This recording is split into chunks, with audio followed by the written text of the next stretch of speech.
चौधरी। नाजरीन, आज हमारे साथ जो शख्सियत मौजूद हैं किसी तारफ के मुताज नहीं हैं। फुरकान शाह साहब, आज हम इनसे जानेंगे जो टिकटॉकर्स हैं उनकी लाइफ कैसी चल रही है।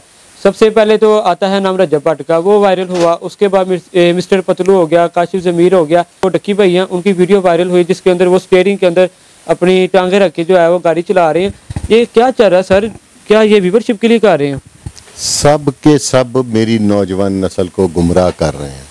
कोई किसी तरीके से, कोई किसी तरीके से कार गुमराह रहे हैं।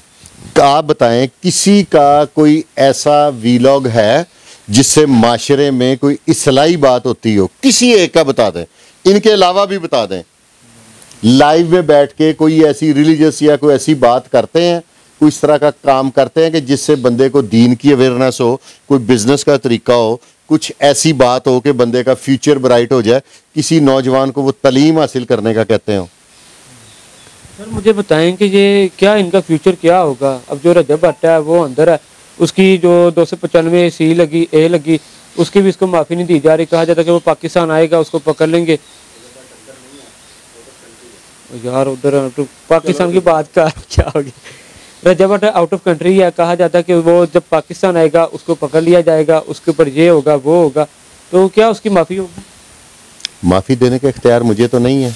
वो इदारों के है, उनको फेस करे, हिफाजती ज़मानत कराए, यहाँ पे आके पेश हो, अदालतों के सामने पेश हो, वहाँ पे फैसला होगा ना कि वो गुनाहगार है या बेगुनाह।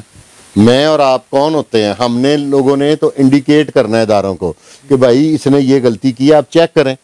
हम तफ्तीशी अफसर तो नहीं है, हमने सिर्फ एक इस्लाही प्रोग्राम करने हैं। हमने गाइडेंस देनी है इदारों को कि ये लोग ऐसे कर रहे हैं वैसे कर रहे हैं, तो वो हम दे रहे हैं और इंशाअल्लाह ताला कामयाब होंगे। और जो फैमिली व्लॉग में अपनी फैमिली दिखाता रहा, तो वो क्या हमारे माशरे में सही है? आप मुझे बताएं कि आप इसको अच्छा समझते हैं?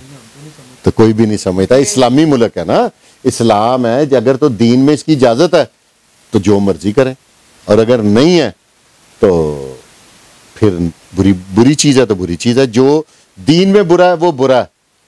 अब शराब की लोगों ने कई जस्टिफिकेशनें बना दी हुई हैं कि जी ऐसे पी लो तो जब तक आप होश में रहो तब तक है। वो शराबियों ने, कई चर्स पीने वाले नशइयों ने अपने अपने वो बनाए हुए हैं। तो इसका क्या मतलब है? वो जायज़ हो जाएगी? या 2 लाख चर्सी माल रोड पे इकट्ठे होके कहें कि जी वो ये एक अच्छी चीज़ है, तो क्या हुकूमत मान जाएगी या उसे मान जाना चाहिए?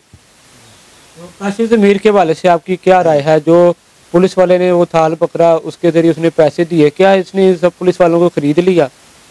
इसने इंप्रेशन ये दिया है कि पुलिस मेरे जूते की नोक पे है। तो फिर पुलिस ने जो इंप्रेशन दिया है कि ये कहाँ पे है, वो पुलिस ने भी बता दिया। वो एक इदारा है यार, इदारे को गंदा ना करें। ये इदारे हमारे हैं। ये एक प्री प्लान्ड गेम है जो दुश्मन मुल्क है ना, वो गेम कर रहे हैं कि हमारी अवाम इदारों के खिलाफ हो जाए। समझ गया? वो कोई भी इदारा है। अगर इदारे में कोई काली भेड़ है तो मेरा आप डेली चेक करें, मैं डेली किसी ना किसी काली भेड़ का, डीआईजी ऑपरेशन हमारे फैसल कामरान साहब, वो जब किसी को रगड़ा देते हैं मैं सबसे पहले वीलॉग बना के छोड़ता हूं। जो काली भेड़े हैं उनको कहे, इदारे को गलत ना कहे। इदारे को अगर आप गलत कहते हैं तो जो लोग हमारी फौज से, हमारे इदारों से खाइफ हैं, वो लोगों का ये एजेंडा है कि इदारों को की तज़लीक की जाए, तज़हीक की जाए, ताकि लोग इदारों से बदज़न हो जाए। ये पुलिस को जितना मर्जी आप बुरा कहें, अगर आप और हम आज लाहौर शहर में चौड़े होके फिर रहे हैं ना, तो ये पुलिस है। अब ये नया जो सीसीडी बना है, इसके जो हैं वो जफ़र चट्ठा साहब, उनका ये कहना है कि 10 तोले सोना, अगर मैं 1 साल लाहौर का में सीसीडी का पंजाब में हेड रह गया, 10 तोले सोना, ये कल परसों उन्होंने किसी मीटिंग में कहा, 10 तोले सोना पहन कर औरत बाजार जाए तो वो बाहिफाजत वापस आएगी। मेरा यहाँ पे इस डिपार्टमेंट को चलाने का ये मकसद है। तो ये किसके लिए? अपने लिए कर रहे हैं। अपने पास तो उनके पास सिक्योरिटी है, अपनी तो फैमिली के साथ भी एक वो डाला भेज सकते हैं। ये आपके और मेरे लिए कर रहे हैं, इसलिए इदारे को गलत ना कहें। ठीक है। और अगर हम बात करें तो डक्की भाई की, कहा जाता है कि पाकिस्तान का सबसे बड़ा व्लॉगर है, यूट्यूबर है, इसकी फैन फॉलोइंग बहुत ज़्यादा है। तो इसके बारे से क्या कहेंगे? इसकी लाइफ से रिलेटेड थोड़ा बताएंगे। इसकी क्या लाइफ है? उसको जहालत वाले काम कर रहा है। वो नौजवान नस्ल को क्या सबक दे रहा है कि मैं सो के गाड़ी चला रहा हूँ, पैरों से चला रहा हूँ। कई नौजवान है, टीनेजर, इनके फॉलोअर्स हैं ज़्यादा। मेरी उम्र का तो फॉलोअर नहीं हो सकता ना। तो वो इसकी अगर कोई कॉपी करता, ये पुलिस वाले आईजी मोटरवे पर्चा ना देते, तो ये किस तरह बात जानी थी। नौजवान नस्ल ने पैरों से गाड़ी चलानी थी। कईयों ने जो मोटरवे पे नहीं जा सकते, जिनको अब्बू आधे घंटे से ज़्यादा गाड़ी नहीं देते, उन्होंने ये मेन रोडों पे पैरों से चलानी थी, तो गाड़ियां उल्टनी थी, एक्सीडेंट, जानी माली नुकसान होना था। इस अवाम के, वही तो मैं कह रहा हूँ, फायदे के लिए ये क्या कर रहे हैं।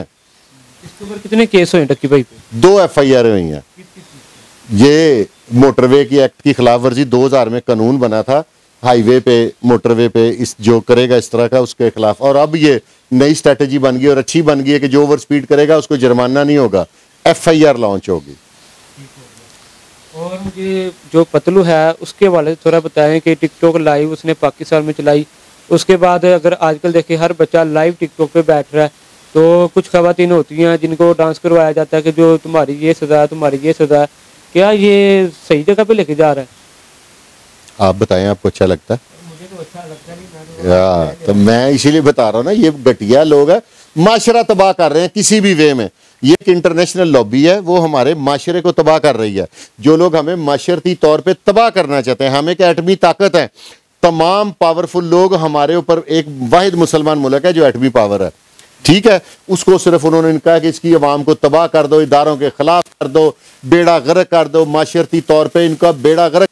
हमारे आइडियल अब सिद्धू मूसे वाले हैं, हमारी नस्ल के, ठीक है, हमारे मुसलमान कैसे कैसे बड़े लोग गुजरे हैं, उन लोगों को का जिक्र लोगों को भुलाने के लिए, ठीक है, इस तरह के लोगों को प्रमोट कर रहे हैं, ये बर्बाद कर रहे हैं। तो वही एयरपोर्ट में जब इसको पकड़ा गया, पतलू को किस केस में पकड़ा गया? देखे ना, इसने किसी की फैमिली की, जो मेरे तक इतला आई है, कोई बेहुदा वीडियो और तस्वीर, वो जो भी किया वो चलाई थी उसके लिए, तो वहां पे लोग कहते हैं जी देखो जी छुट गया छुट गया। शख्सी जमानत वहां पे भी होती है, लेकिन वो पासपोर्ट रख लेते हैं, केस अभी हाँ, वो उसमें गुनाहगार या बेगुनाह साबित होना है तो वो इदारे ने करना है, उसके बाद कोई फैसला होगा। गुनाहगार होगा तो सजा मिलेगी, बेगुनाह होगा उसका रोल नहीं होगा तो वो क्लियर हो जाएगा। हमारे व्यूअर्स को कुछ पैगाम देना चाहिए जो कि टिकटॉक वीडियो देखते हैं, टिकटॉक को लाइव बैठते हैं, उनको क्या कहेंगे? वो सिर्फ दीनी तालीम हासिल करें थोड़ी सी, उनको हर चीज़ की खुद ब खुद समझ आ जाएगी। दीन से दूरी की वजह कि लोग बड़े बड़े अपने मुसलमानों को इतने इतने बड़े हीरोज हैं, ठीक है, उनको भूलकर हम अजीबो गरीब लोगों के हीरो बन रहे हैं, लोगों की कॉपी करके टैटू बनवा रहे हैं, इस तरह की हरकतें कर रहे हैं। आप लोग दीन को समझें, आपको खुद पता लगे कि मैं गलत बोल रहा हूँ कि ठीक। तो नाज़रीन, ये थे आज हमारे साथ फुरकान शाह साहब, इनसे जाना हमने जो टिकटॉकर्स की लाइफ है उससे रिलेटेड, जाना कि उनकी लाइफ किस तरह की होती है। हमारी वीडियो अगर पसंद आए लाइक करें, शेयर करें, कमेंट करें और अपनी राय का इजहार करें। इसी के साथ अपने मेज़बान सामों को इजाज़त दीजिए। अल्लाह हाफिज़।